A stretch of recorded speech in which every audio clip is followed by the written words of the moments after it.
사도신경으로 신앙 고백드립니다. 나는 전능하신 아버지 하나님 천지의 창조주를 믿습니다. 나는 그의 유일하신 아들 우리 주 예수 그리스도를 믿습니다. 그는 성령으로 잉태되어 동정녀 마리아에게서 나시고 본디오 빌라도에게 고난을 받아 십자가에 못 박혀 죽으시고 장사된 지 사흘 만에 죽은 자 가운데서 다시 살아나셨으며 하늘에 오르시어 전능하신 아버지 하나님 우편에 앉아 계시다가 거기로부터 살아있는 자와 죽은 자를 심판하러 오십니다. 나는 성령을 믿으며 거룩한 공교회와 성도의 교제와 죄를 용서받는 것과 몸의 부활과 영생을 믿습니다. 아멘. 오늘 함께 살펴볼 말씀은 요한계시록 14장 1절에서 13절까지 말씀입니다. 요한계시록 14장 1절에서 13절까지 말씀입니다. 우리 한 절씩 교독하도록 하겠습니다. 또 내가 보니 보라 어린 양이 시온산에 섰고 그와 함께 14만 4천이 서 있는데 그들의 이마에는 어린 양의 이름과 그 아버지의 이름을 쓴 것이 있더라.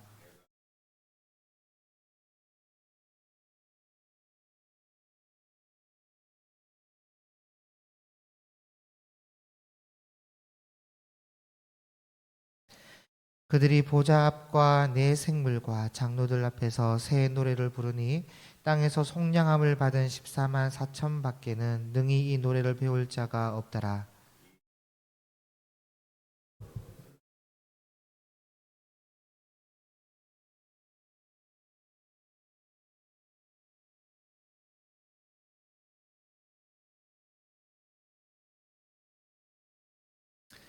그 입에 거짓말이 없고 흠이 없는 자들이더라.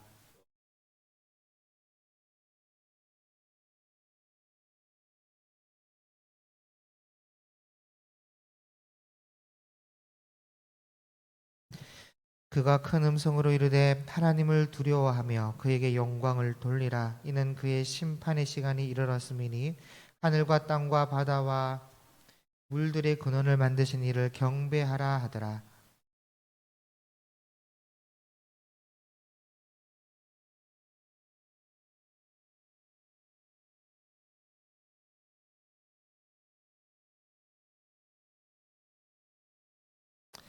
또 다른 천사 곧 셋째가 그 뒤를 따라 큰 음성으로 이르되 만일 누구든지 짐승과 그의 우상에게 경배하고 이마에나 손에 표를 받으면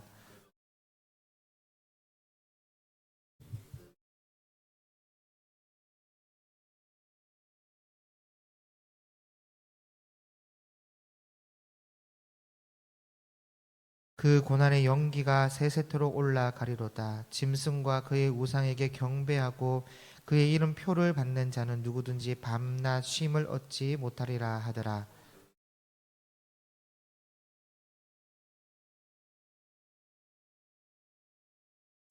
다 같이 읽겠습니다. 또 내가 들으니 하늘에서 음성이 나서 이르되 기록하라. 지금 이후로 주 안에서 죽는 자들은 복이 있도다 하시매 성령이 이르시되 그러하다. 그들이 수고를 그치고 쉬리니 이는 그들이 행한 일이 따름이라 하시더라. 네. 본문의 말씀으로 교회의 승리라는 제목으로 말씀을 함께 나누겠습니다. 요한계시록 14장은 일곱 번째 나팔을 불고 난 뒤에 그 다음에 나팔을 불고 난 뒤에 그 다음에 일어나게 될 일에 대해서 간략하게 하이라이트 형식으로 보여주고 있는 장인데 마치 드라마의 예고편을 보여주듯 성도들이 휴거하고 난 이후에 그 뒤에 일어나게 될 일에 대해서 말씀을 해주고 있습니다. 일곱 번째 나팔은 마지막 나팔이죠. 나팔로서 이 나팔이 불게 되면 땅에 죽은 성도들이 먼저 일어나고 살아있는 성도들은 호련히 변화하여 모두 휴거하게 되는데 그럼 성도의 시간과 역사는 모두가 끝이 납니다. 그런데 불신자들은 그렇지가 않죠. 불신자들은 이 땅에 남아서 예수님의 재림을 진짜 기다려야 하는데 여기서 중요한 것은 예수님이 재림이 있기 전에 또 여러 일들이 또 있어야 한다는 것입니다. 진노의 7 대접 재앙도 이들은 받아야 하고, 거짓 선지자들의 우두머리 격이 되는 음녀가 또 심판도 받아야 되고, 큰 성 바벨론이라고 하는 온갖 음란과 거짓의 본고장 같은 큰 성 바벨론이 또 심판을 받아야 되는데, 이 모든 일이 있고 난 뒤에 예수님이 재림하십니다. 그래서 14장은 성도들의 휴거가 있고 난 이후에 예수님이 재림 때까지 재림 때까지 있을 일을 하이라이트 형식으로 압축하여서 보여주면서, 한편으론 성도들에게 끝까지 믿음을 저버리지 말 것과 끝까지 인내해야 하므로 승리해야 할 것을 촉구하고 있는 말씀이다, 이렇게 볼 수 있습니다. 그래서 14장은 먼저 성도들이 휴거하게 되면 이스라엘에 입맞은 자 14만 4천이 성도들의 역사가 끝이 났음을 기념하듯이 새 노래를 부르는 장면이 나오고, 그 다음 무너지게 될 큰 성 바벨론에 대한 심판과 또 666의 표를 받고 짐승에게 경배했던 불신자들의 심판에 대해서도 말씀을 해주고 있습니다. 그리고 오늘 읽진 않았지만 14절부터는 구름 타고 오시는 예수님의 장면을 압축하여서 보여주고 있는데, 자세한 내용은 본문과 함께 살펴보겠습니다. 1절입니다. 또 내가 보니 보라, 어린 양이 시온산에 섰고 그와 함께 14만 4천이 서 있는데 그들이 이마에는 어린 양의 이름과 그 아버지의 이름을 쓴 것이 있더라. 자, 여기 그들의 이마에는 그 어린 양의 이름과 그 아버지의 이름을 쓴 것이 있다라고 하는데, 이것이 뭐냐 했을 때 이것은 7장에 나오고 있는 구원받을 자들의 이마에 인을 치는 장면이 나오는데, 그 인을 두고 하는 말이에요.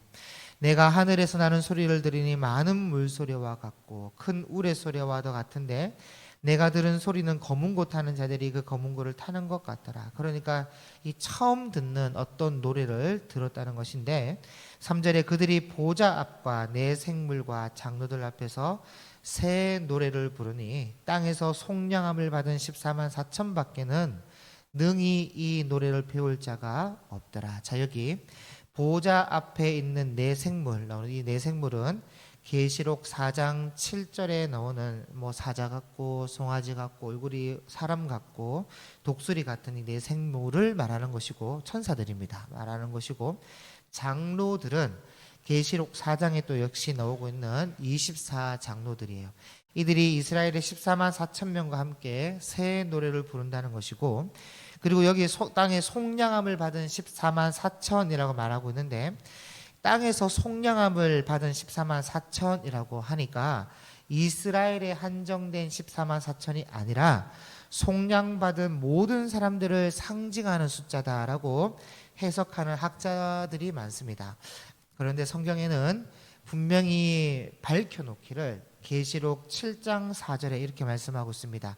내가 인침을 받은 자의 수를 들으니 이스라엘의 자손의 각 지파 중에서 인침을 받은 자들이 14만 4천이니라고. 그러니까 사도 요한이 들었다는 것이고 들은 것을 직접 기록한 것입니다.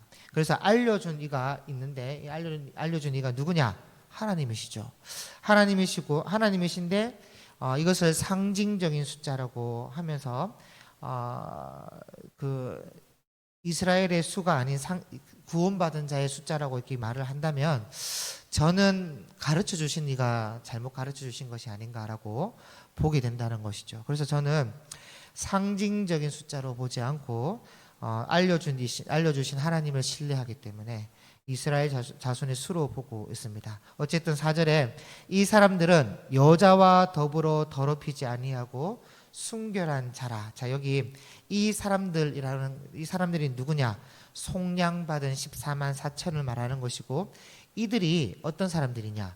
여자와 더불어 더럽히지 아니하고 순결한 자라라고 말하는데, 이 순결한 자다, 이건 결혼하지 않았다 또는 혼 외 다른 여자와 동침하지 않았다, 그런 말이 아니에요. 이 말은 여자라는 어떤 음녀 혹은 다른 종교를 말하는 것입니다. 하나님 외에 다른 신을 섬기고 다른 신을 섬기는 문화에 동화되지 않았다는 그런 뜻이에요. 그래서 이 사람들은 여자와 더불어 더럽히지 아니하고 순결한 자라, 어린 양이 어디로 인도하든지 따라가는 자며, 사람 가운데에서 속량함을 받아 처음 익은 열매로 하나님과 어린 양에게 속한 자들이니 그 입에 거짓말이 없고 흠이 없는 자들이더라. 자, 여러분, 이 정도면 특히 마지막 시대에 세상의 문화가 온 세상을 장악하고 있을 때 이 정도의 평가라면 제가 볼 때 어릴 때부터 유대교 율법 훈련을 잘 받아온 사람밖에 없습니다.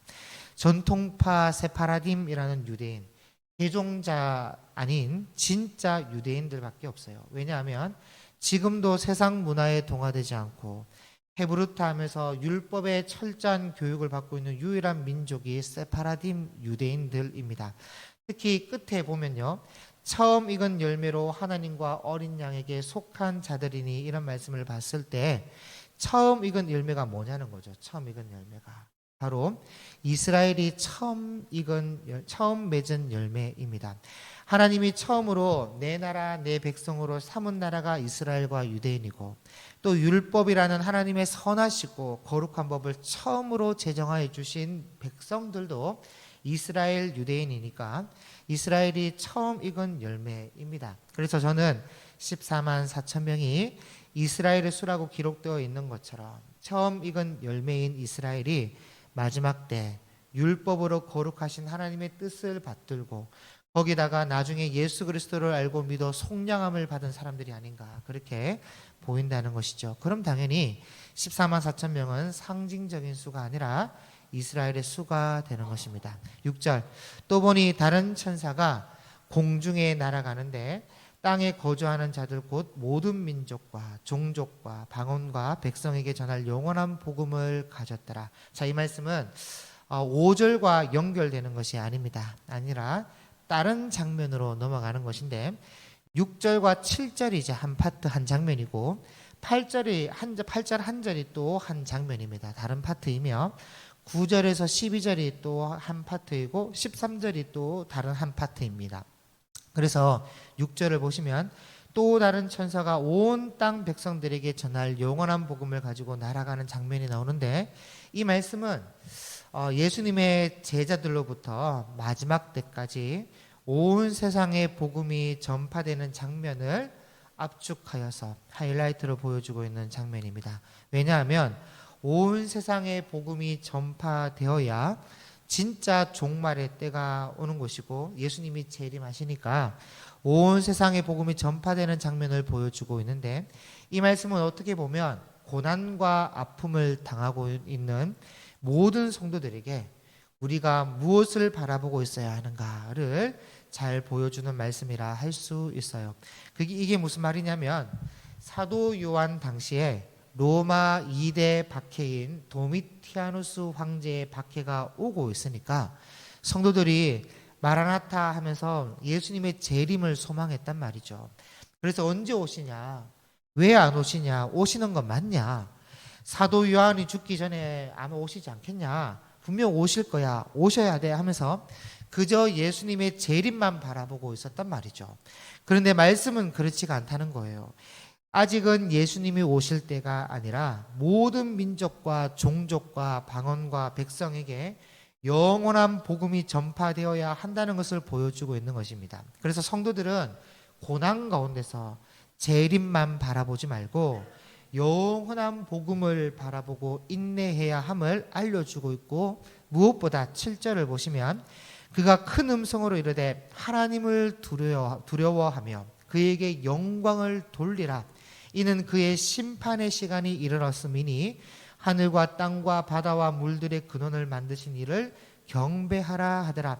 이런 자세, 경배하고 그에게 영광을 돌리며 이런 하나님을 바라보는 그런 자세를 가져야 한다는 것입니다.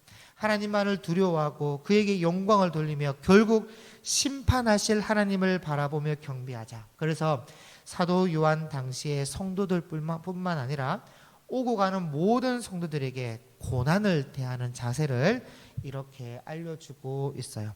8절입니다. 또 다른 장면인데 또 다른 천사 곧 둘째가 그 뒤를 따라 말하되 무너졌도다 무너졌도다 큰 성 바벨론이요 모든 나라에게 그의 음행으로 말미암아 진노의 포도주를 먹이던 자로다 하더라. 자, 그러니까 이 말씀은 큰 성 바벨론이 무너지는 장면을 이제 하이라이트로 압축하여 보여주고 있는데, 먼저 이 큰 성 바벨론이 무엇이냐면 적그리스도가 구축한 나라입니다. 그리고 큰 성 바벨론에 대해서는 우리가 알아야 될 것이 세 단계의 바벨론이 있어요. 첫째는 진짜 바벨론, 느부갓네살 왕이 이스라엘을 멸망시키고 백성들을 잡아갔던 진짜 바벨론 나라가 있고, 두 번째는 영적 바벨론이 있습니다. 그것은 사도 요한 당시에 로마과 영적 바벨론이라 할 수 있고, 마지막 세 번째에는 적그리스도와 거짓 선지자들의 나라, 인류 역사의 종국사적 종말에 별이 떨어지고 난 뒤에 적그리스도가 복원시키는 나라, 그래서 그 나라를 통해서 온 세상을 지배하려고 하는 나라가 있는데 그 나라가 마지막 바벨론입니다. 어쨌든 이런 장면은 사도 요한 당시에 로마로 인해 고난 가운데 있는 성도들에게 큰 성 바벨론 같은 로마가 무너지게 될 것이다 라는 소망을 가지게 하고 그로 인해 인내할 수 있는 동력을 얻고 또 모든 고난을 견딜 수 있게 하였다는 것입니다. 9절입니다. 이 또한 또 다른 장면입니다. 다른 장면으로 넘어가는데 9절에 또 다른 천사 곧 셋째가 그 뒤를 따라 큰 음성으로 이르되 만일 누구든지 짐승과 그의 우상에게 경배하고 이마에나 손에 표를 받으면 그도 하나님의 진노의 포도주를 마시리니 그 진노의 잔에 섞인 것이 없이 부은 포도주라. 거룩한 천사들 앞과 어린 양 앞에서 불과 유황으로 고난을 받으리니 그 고난의 연기가 세세토록 올라가리로다. 짐승과 그의 우상에게 경배하고 그의 이름 표를 받는 자는 누구든지 밤낮 쉼을 얻지 못하리라 하더라. 자, 이 말씀은 요한계시록 13장에서 보았듯이 적그리스도와 거짓 선지자들이 와서 성도들을 괴롭히면서 성도들에게 가장 많이 요구하는 것이 있는데 그것이 이마나 손에 666표를 받게 하고 짐승과 그 우상에게 경배할 것을 요구한다는 거예요. 그래서 짐승과 우상에게 경배하기만 하면 666표를 줘서 세상의 물질 문명의 편리함, 그 적그리스도의 나라라고 하는 큰 성 바빌론 안에서 편리함을 누리며 모두 다 그 모든 물질 문명을 누릴 수 있도록 해주는데, 문제는 받는 즉시 우상과 짐승을 섬기게 된다는 거예요. 나는 짐승과 우상에게 경배하지 않고 666표만 받아서 세상 물질 문명을 누리겠다, 그게 안 됩니다. 반드시 즉시 받는 즉시 짐승과 우상에게 경배하게 될 것이에요. 그래서 결국 666을 받으면 하나님의 진노의 포도주를 마시게 되고 불과 유황으로 고난을 받게 될 거예요. 그래서 다른 방법이 없습니다. 그냥 죽을 자는 죽어야 되고 인내해야 할 자는 인내하면서 버텨야 돼요. 그래서 12절에 성도들의 인내가 여기 있나니 그들은 하나님의 계명과 예수에 대한 믿음을 지키는 자니라. 계명과 믿음을 끝까지 지키고 사수하며 견뎌야 합니다. 그리고 이렇게 성도의 인내와 믿음에 대해서 13장에서도 말씀하고 있고, 그 적그리스도와 거짓 선지자들이 왔을 때 그때 말씀하고 있는 게 13장에서 이 말씀을 하고 있고, 또 14장에서도 이 말씀을 하고 있는 것을 보면 그만큼 적그리스도의 때가 힘든 때라는 것이고 그만큼 인내와 믿음을 지키는 것이 중요하다는 것을 알려주고 있는 것입니다. 13절 또 내가 들으니 하늘에서 음성이 나서 이르되 기록하라. 지금 이후로 주 안에서 죽는 자들은 복이 있도다 하심에 성령이 이르시되 그러하다. 그들이 수고를 그치고 쉬리니 이는 그들의 행한 일이 따름이라 하시더라. 이 말씀은 장례식장에서 많이 들어본 말씀이죠. 이 13절은 마치 12절과 이어지는 것처럼 보이지만 사실은 또 다른 한 장면을 압축하여서 보여주고 있는 것으로서 성도들의 삶에 대한, 성도의 삶에 대한 결론과 같은 말씀을 하고 있는 것입니다. 물론 12절과 연결해서 봐도 큰 문제는 없어요.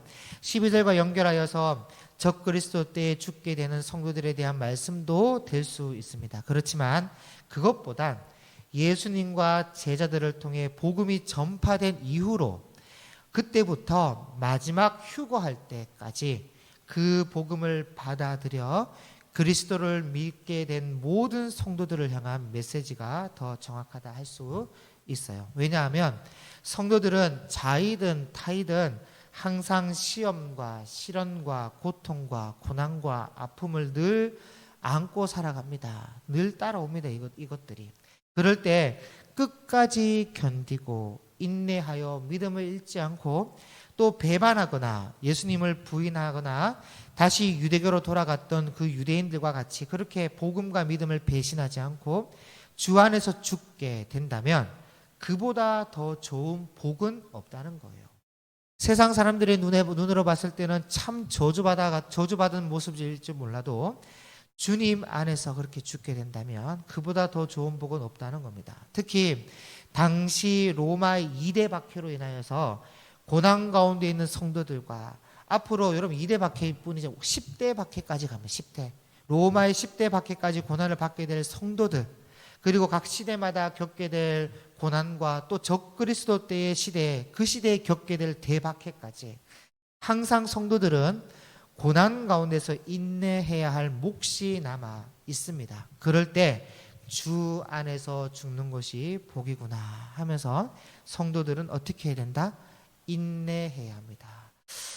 배신해서는 안 된다는 것이죠. 그리고 왜냐하면 그 죽음이 수고를 그치고 쉬는 것이며, 또한 행한 일이 따른 보상, 곧 상급을 받게 될 일이기 때문에 성도의 복이 여기에 있다는 거예요. 그래서 믿음으로 인내해야 합니다. 그러므로 우리도 이 마지막 시대를 살아가는 성도로서 하나님의 계명과 예수님에 대한 그 믿음을 끝까지 지켜나갈 수 있기를 바라고, 특히 우리는 완전한 복음이라는 진리의 이 성경을 가진 자로서 더욱 굳건한 믿음을 지켜나갈 수 있기를 바랍니다. 그리하여 주 안에서 죽은 자들은 참된 복을 누리게 된다는 말씀이 우리에게 적용되고, 그리고 모든 수고에는 안식과 상급이 따를 것임을 기억하여 소망을 붙드는 교회의 승리, 성도의 승리를 이루는 저와 여러분이 될 수 있기를 주님의 이름으로 축복합니다.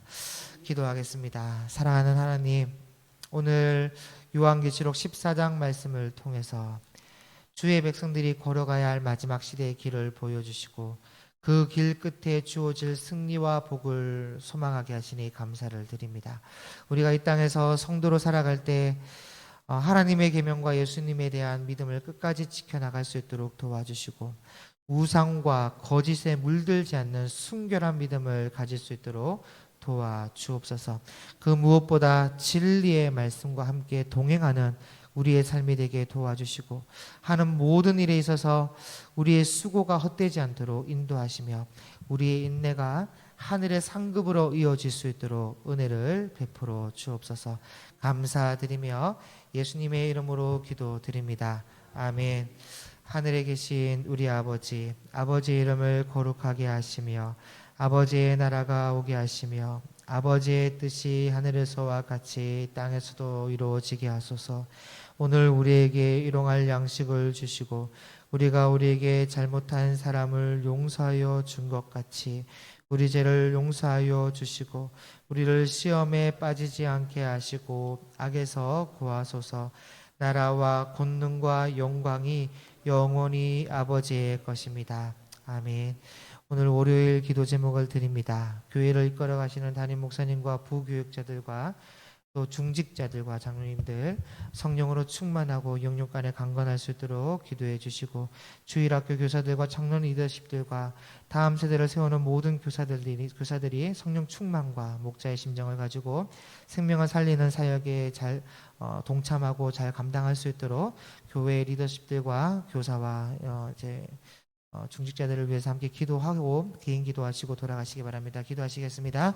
하나님 아버지, 시간 교회를 위해 기도합니다. 하나님께서 삼성교회 담임 목사님으로 세워주신 목사님과 함께 모든 교육자들과 축직자들